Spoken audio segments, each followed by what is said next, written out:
તે લગભગ જૂના બિલીથા અને બિલીથા ગ્રામ પંચાયતની અંદર જે બિલીથા સ્થળમાં જે જમીનો આવેલી છે અને હાલમાં જે પાણી ભરેલું અત્યારે સ્થળમાં દેખાય છે અને બધે ટોટલી મોટાભાગે નુકસાન થયેલું છે અને જે પેકેજ જાહેર કર્યું છે સરકારશ્રીએ દિવાળી પછી એ ખેડૂતોને તાત્કાલિક મળે એવી અમે આશા રાખીએ છીએ।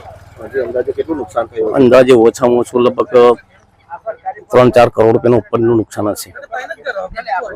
શું માંગ છે હાલમાં આમ કે જે સરકારશ્રીએ દિવાળી પછી જે પેકેજ જાહેર કરી છે એ તાત્કાલિક મળે એવી અમે આશા રાખીએ છીએ।